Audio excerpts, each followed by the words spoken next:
أعوذ بالله من الشيطان الرجيم. بسم الله الرحمن الرحيم. ياسين والقرآن الحكيم إنك لمن المرسلين على صراط مستقيم تنزيل العزيز الرحيم لتنذر قوما ما أنذر آباؤهم فهم غافلون قل على أكثرهم فهم لا يؤمنون إنا جعلنا في أعناقهم مغلالا فهي إلى الأذقان فهم مقمحون وجعلنا من بين أيديهم سدا ومن خلفهم سدا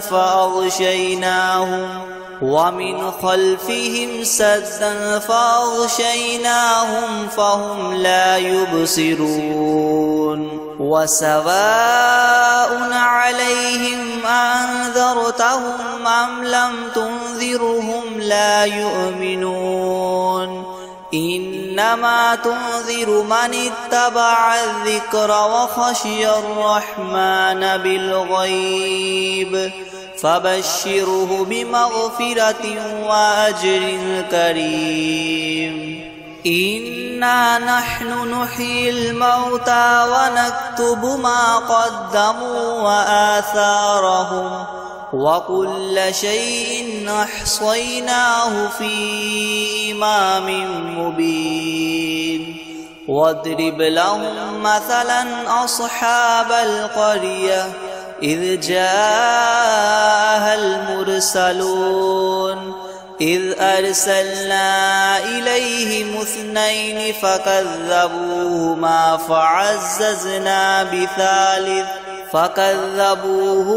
فعززنا بثالث فقالوا إنا إليكم مرسلون قالوا ما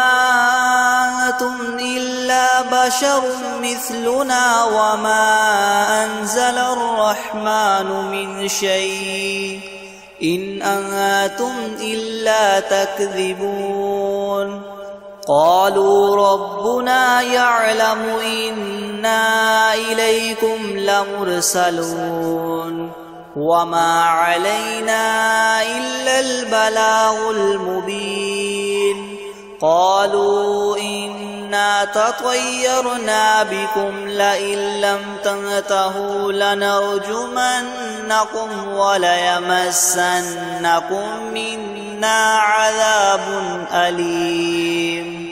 قالوا طائركم معكم أئن ذكرتم بل أنتم قوم مسرفون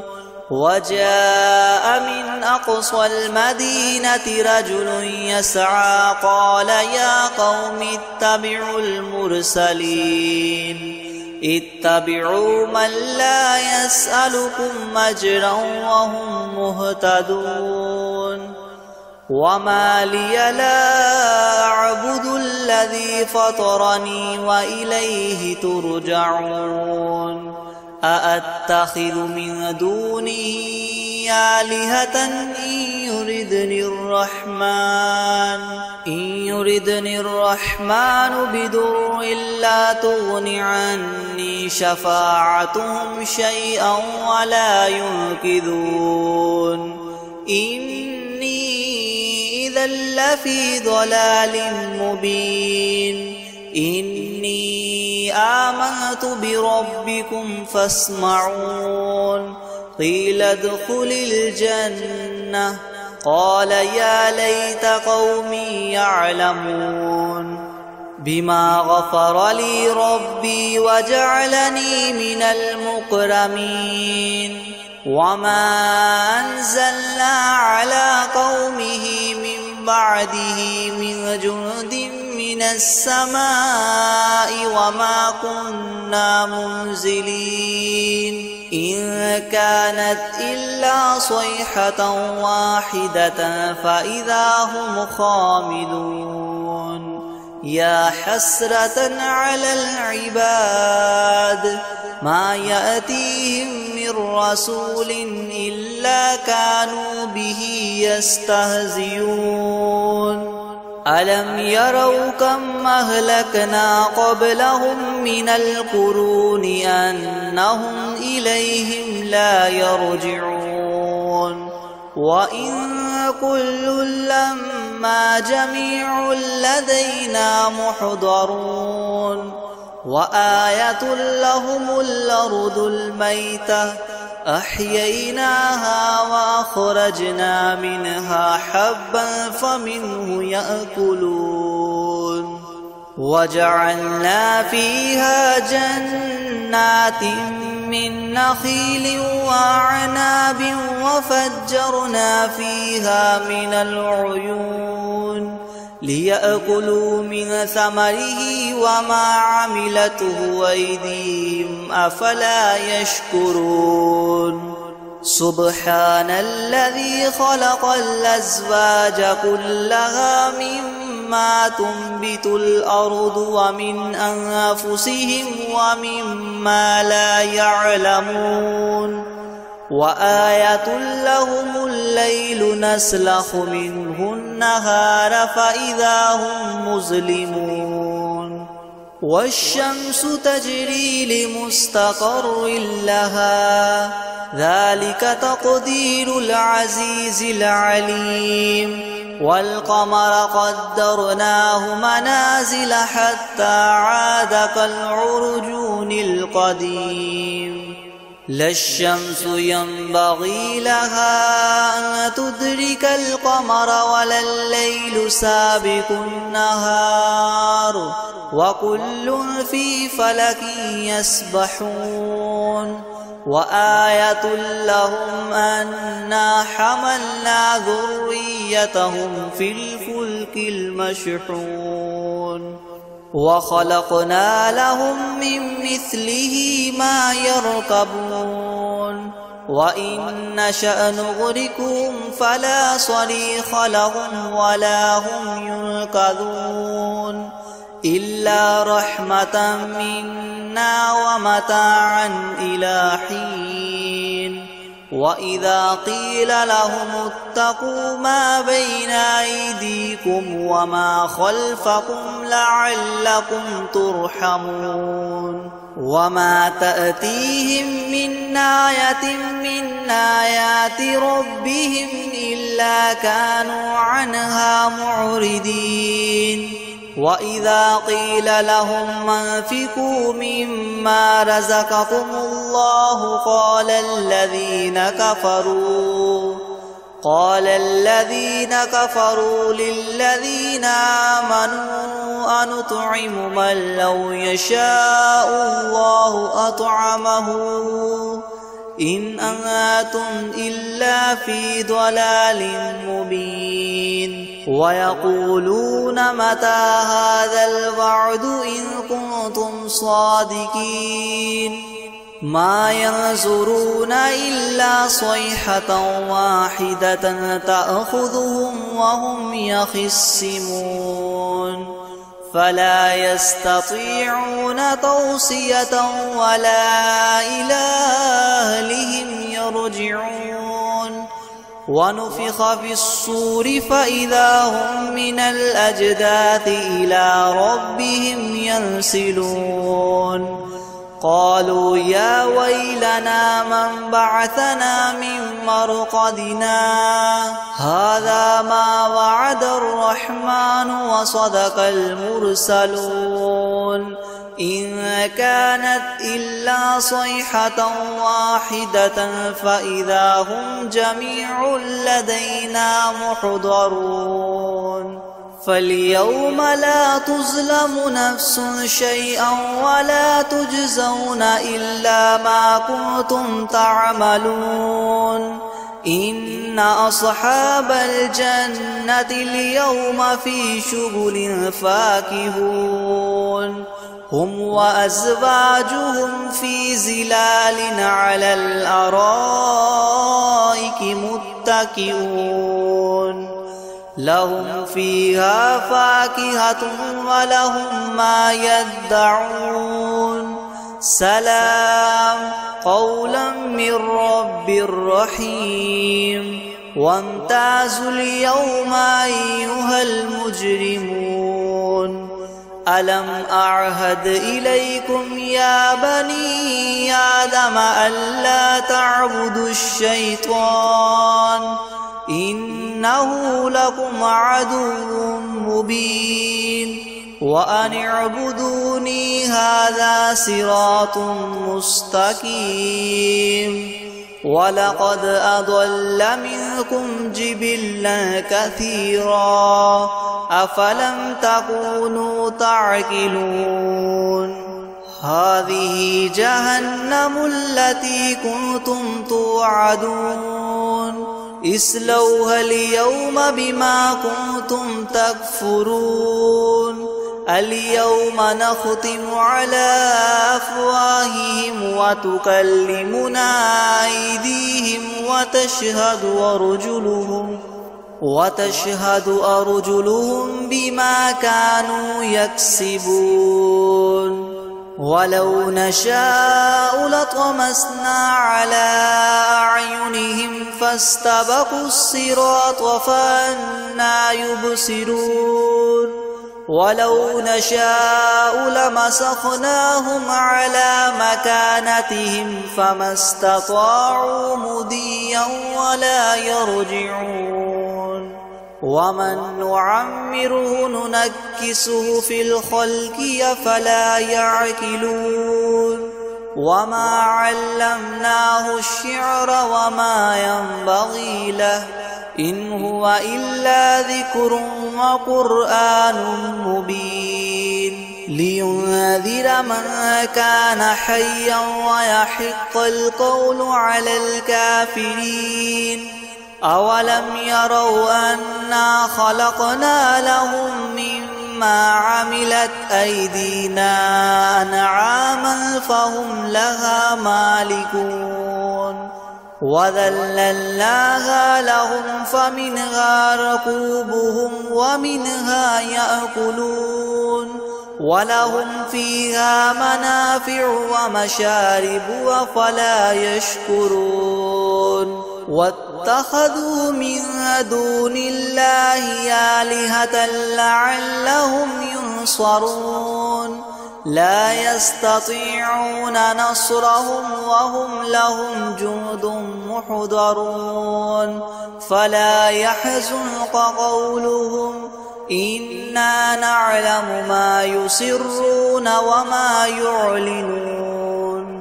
أولم ير الإنسان أنا خلقناه من نطفة فإذا هو خصيم مبين وضرب لنا مثلا ونسي خلقه قال من يحيي العظام وهي رميم قل يحييها الذي ينشأها أول مرة وهو بكل خلق عليم الذي جعل لكم من الشجر الأخضر نارا فإذا أنتم منه توقدون أوليس الذي خلق السماوات والأرض بقادر على أن يخلق مثلهم بلى وهو الخلاق العليم إنما أمره إذا أراد شيئا أن يقول له كن فيكون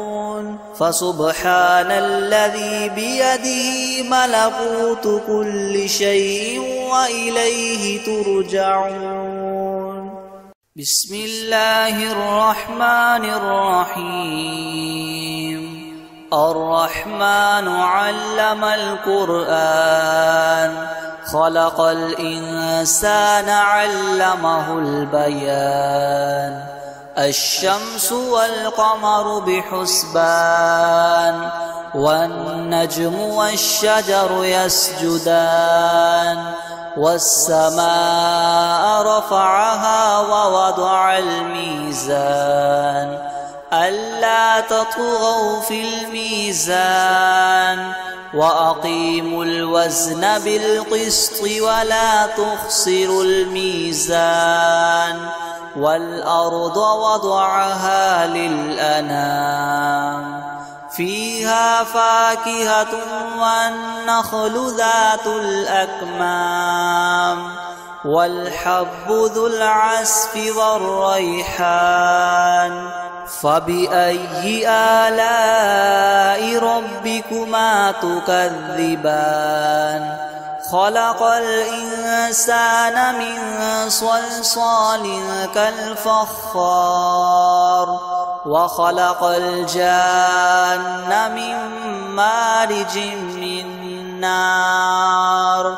فبأي آلاء ربكما تكذبان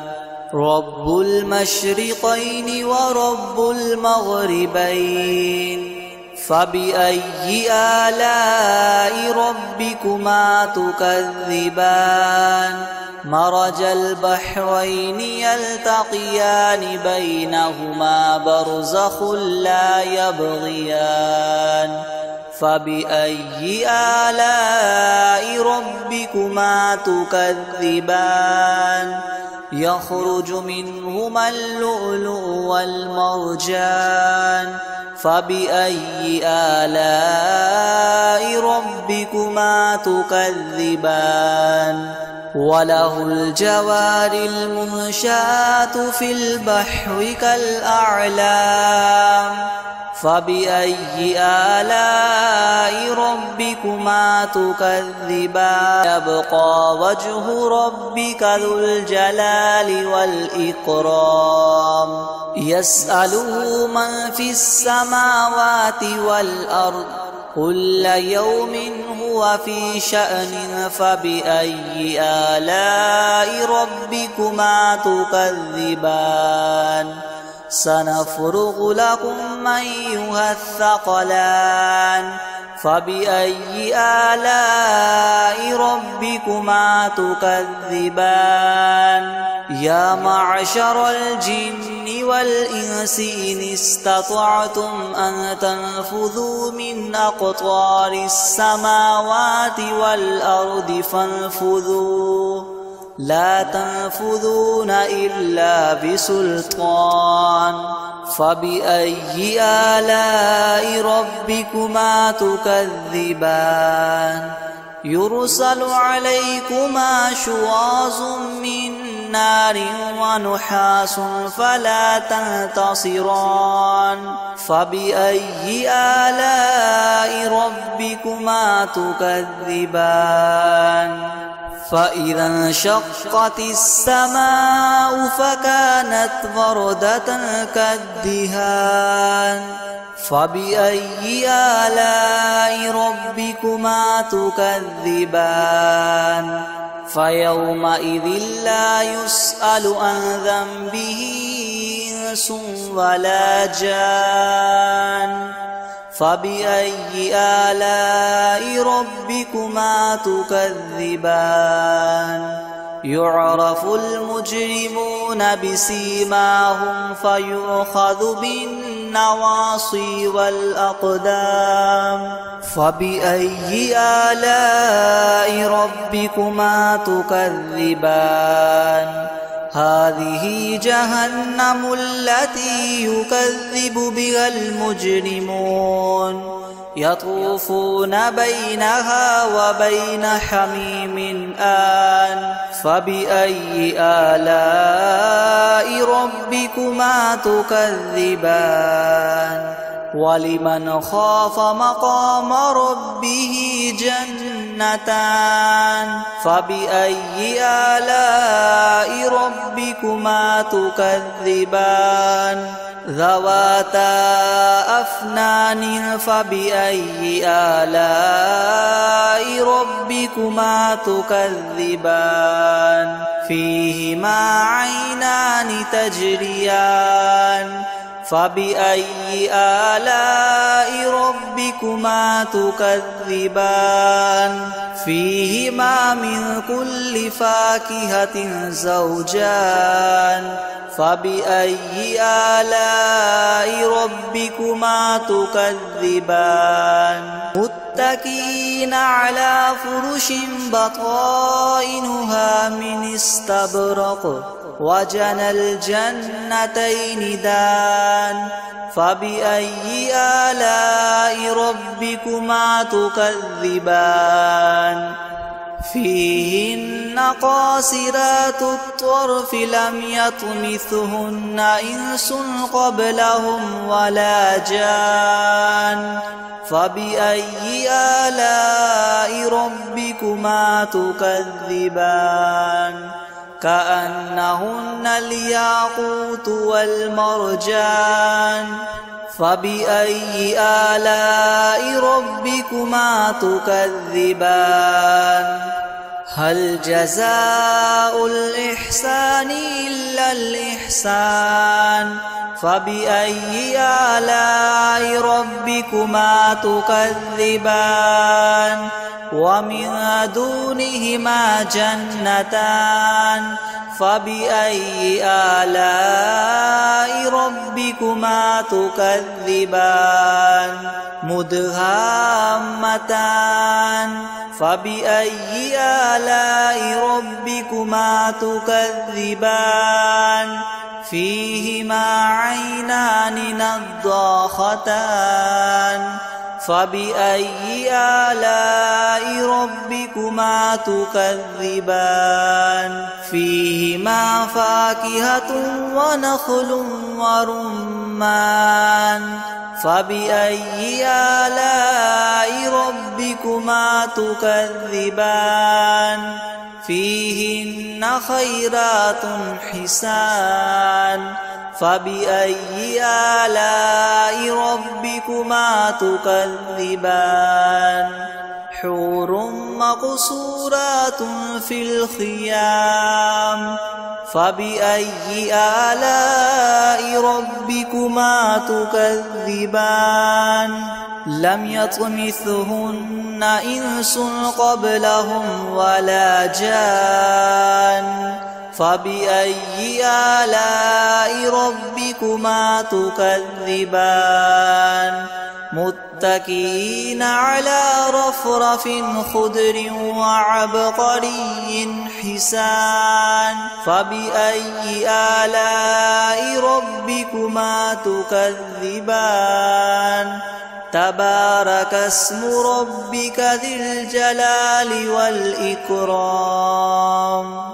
أعوذ بالله من الشيطان الرجيم بسم الله الرحمن الرحيم ياسين والقرآن الحكيم إنك لمن المرسلين على صراط مستقيم تنزيل العزيز الرحيم لتنذر قوما ما أنذر آباؤهم فهم غافلون قل على أكثرهم فهم لا يؤمنون إنا جعلنا في أعناقهم مغلالا فهي إلى الأذقان فهم مقمحون وجعلنا من بين أيديهم سدا ومن خلفهم سدا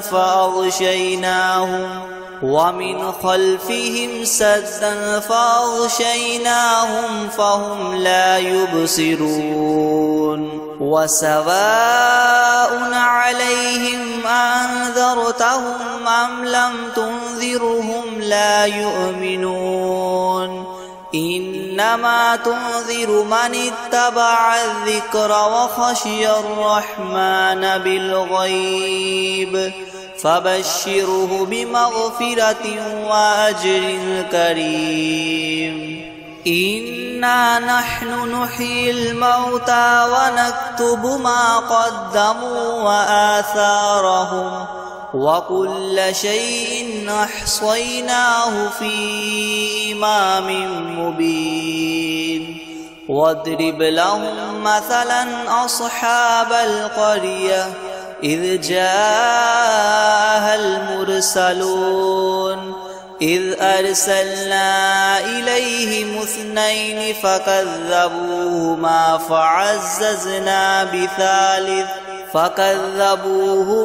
فعززنا بثالث فقالوا إنا إليكم مرسلون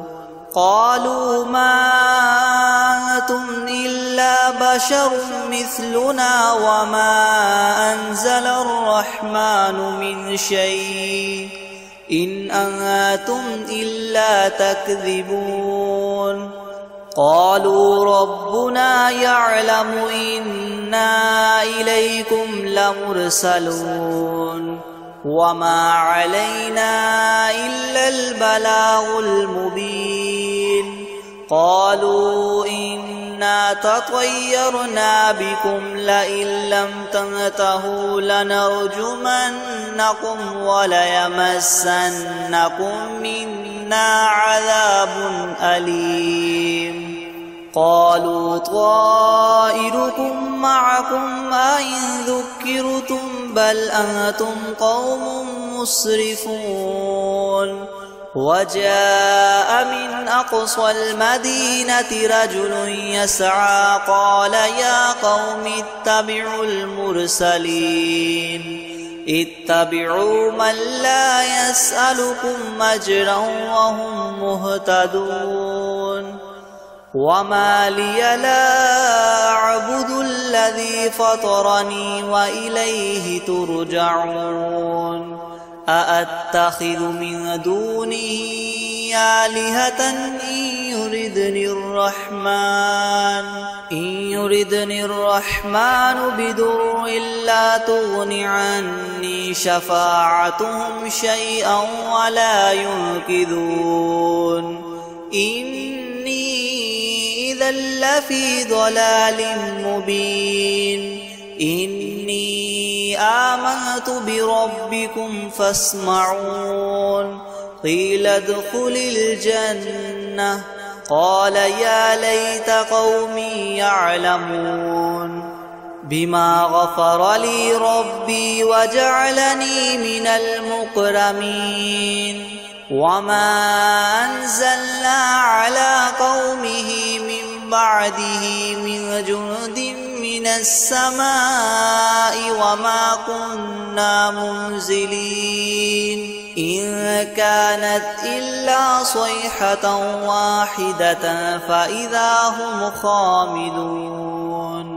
يا حسرة على العباد ما يأتيهم من رسول إلا كانوا به يستهزئون ألم يروا كم أهلكنا قبلهم من القرون أنهم إليهم لا يرجعون وإن كل لما جميع لدينا محضرون وآية لهم الأرض الميتة أحييناها وأخرجنا منها حبا فمنه يأكلون وجعلنا فيها جنات من نخيل وأعناب وفجرنا فيها من العيون ليأكلوا من ثمره وما عملته أيديهم أفلا يشكرون سبحان الذي خلق الأزواج كلها مما تنبت الأرض ومن أنفسهم ومما لا يعلمون وآية لهم الليل نسلخ منه النهار فإذا هم مظلمون والشمس تجري لمستقر لها ذلك تقدير العزيز العليم والقمر قدرناه منازل حتى عاد كالعرجون القديم لا الشمس ينبغي لها أن تدرك القمر ولا الليل سابق النهار وكل في فلك يسبحون وآية لهم أنا حملنا ذريتهم في الفلك المشحون وخلقنا لهم من مثله ما يركبون وإن نشأ نغرقهم فلا صريخ لهم ولا هم ينقذون إلا رحمة منا ومتاعا إلى حين وإذا قيل لهم اتقوا ما بين أيديكم وما خلفكم لعلكم ترحمون وما تأتيهم من آية من آيات ربهم إلا كانوا عنها معرضين وإذا قيل لهم انفقوا مما رزقكم الله قال الذين كفروا للذين آمنوا أنطعم من لو يشاء الله أطعمه إن أنتم إلا في ضلال مبين ويقولون متى هذا الوعد إن كنتم صادقين ما ينظرون إلا صيحة واحدة تأخذهم وهم يخصمون فلا يستطيعون توصية ولا إلى أهلهم يرجعون ونفخ في الصور فإذا هم من الأجداث إلى ربهم ينسلون قالوا يا ويلنا من بعثنا من مرقدنا هذا ما وعد الرحمن وصدق المرسلون إن كانت إلا صيحة واحدة فإذا هم جميع لدينا محضرون فاليوم لا تظلم نفس شيئا ولا تجزون إلا ما كنتم تعملون إن أصحاب الجنة اليوم في شغل فاكهون هم وأزواجهم في ظلال على الأرائك متكئون لهم فيها فاكهة ولهم ما يدعون سلام قولا من رب رحيم وامتازوا اليوم أيها المجرمون ألم أعهد إليكم يا بني آدم ألا تعبدوا الشيطان إنه لكم عدو مبين وأن اعبدوني هذا صراط مستقيم ولقد أضل منكم جبلا كثيرا أفلم تكونوا تعقلون هذه جهنم التي كنتم توعدون اصلوها اليوم بما كنتم تكفرون اليوم نختم على أفواههم وتكلمنا أيديهم وتشهد أرجلهم بما كانوا يكسبون ولو نشاء لطمسنا على أعينهم فاستبقوا الصراط فأنى يبصرون ولو نشاء لمسخناهم على مكانتهم فما استطاعوا مضيا ولا يرجعون ومن نعمره ننكسه في الخلق أفلا يعقلون وما علمناه الشعر وما ينبغي له إن هو إلا ذكر وقرآن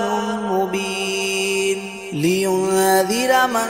كان حيا ويحق القول على الكافرين أولم يروا أنا خلقنا لهم مما عملت أيدينا أنعاما فهم لها مالكون وذللناها لهم فمنها ركوبهم ومنها يأكلون ولهم فيها منافع ومشارب أفلا يشكرون واتخذوا من دون الله آلهة لعلهم ينصرون لا يستطيعون نصرهم وهم لهم جند محضرون فلا يحزنك قولهم إنا نعلم ما يسرون وما يعلنون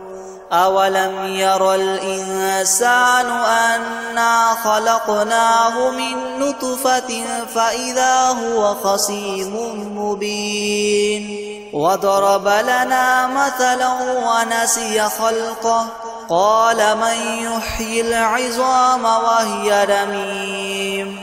قل يحييها الذي أنشأها أول مرة وهو بكل خلق عليم الذي جعل لكم من الشجر الأخضر نارا فإذا أنتم منه توقدون أوليس الذي خلق السماوات والأرض بقادر على أن يخلق مثلهم بلى وهو الخلاق العليم إنما أمره إذا أراد شيئا أن يقول له كن فيكون فسبحان الذي بيده ملكوت كل شيء وإليه ترجعون بسم الله الرحمن الرحيم الرحمن علم القرآن خلق الإنسان علمه البيان الشمس والقمر بحسبان والنجم والشجر يسجدان والسماء رفعها ووضع الميزان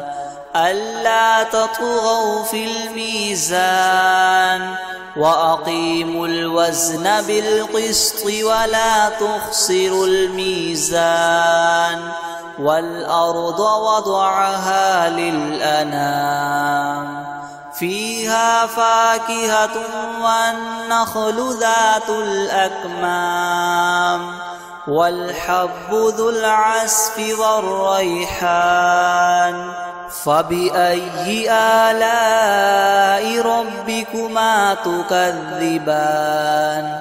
خلق الإنسان من صلصال كالفخار وخلق الجان من مارج من نار فبأي آلاء ربكما تكذبان رب المشرقين ورب المغربين فبأي آلاء ربكما تكذبان مرج البحرين يلتقيان بينهما برزخ لا يبغيان فبأي آلاء ربكما تكذبان يخرج منهما اللؤلؤ والمرجان فبأي آلاء ربكما تكذبان وله الجوار المنشآت في البحر كالأعلام فبأي آلاء ربكما تكذبان يبقى وجه ربك ذو الجلال والإكرام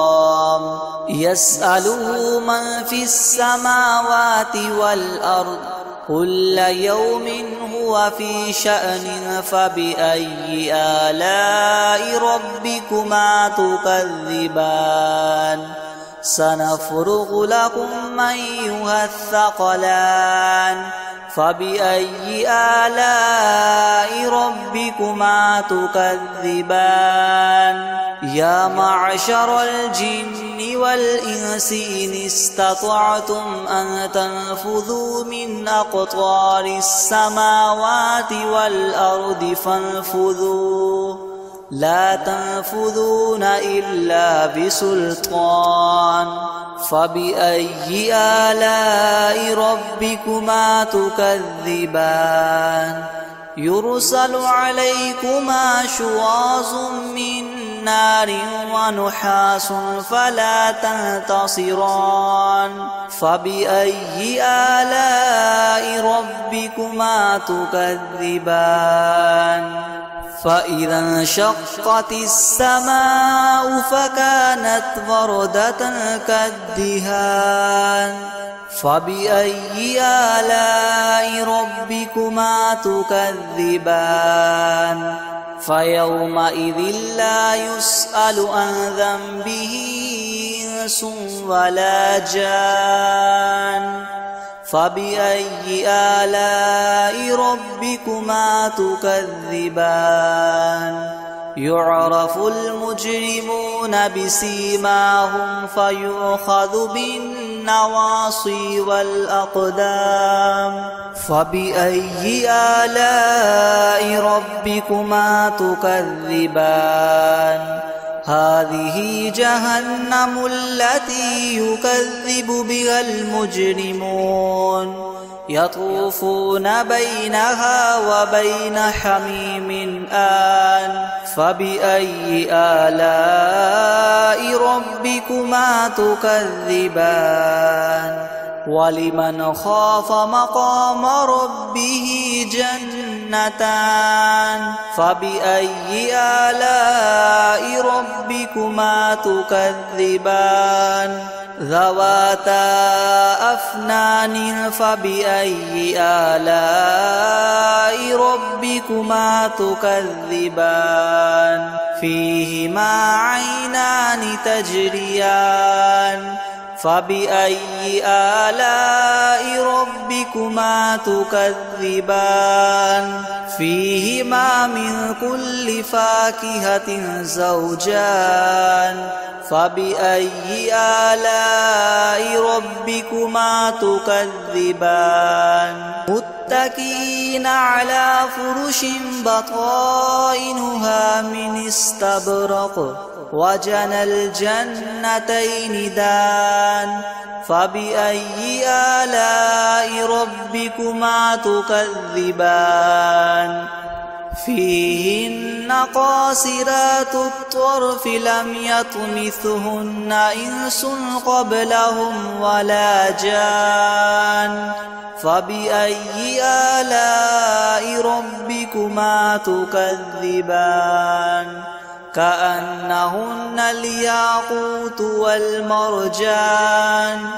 فبأي آلاء ربكما تكذبان هل جزاء الإحسان إلا الإحسان فبأي آلاء ربكما تكذبان ومن دونهما جنتان فبأي آلاء ربكما تكذبان مدهامتان فبأي آلاء ربكما تكذبان فيهما عينان نضاختان فبأي آلاء ربكما تكذبان فيهما فاكهة ونخل ورمان فبأي آلاء ربكما تكذبان فيهن خيرات حسان فبأي آلاء ربكما تكذبان حور مقصورات في الخيام فبأي آلاء ربكما تكذبان لم يطمثهن إنس قبلهم ولا جان فبأي آلاء ربكما تكذبان متكئين على رفرف خضر وعبقري حسان فبأي آلاء ربكما تكذبان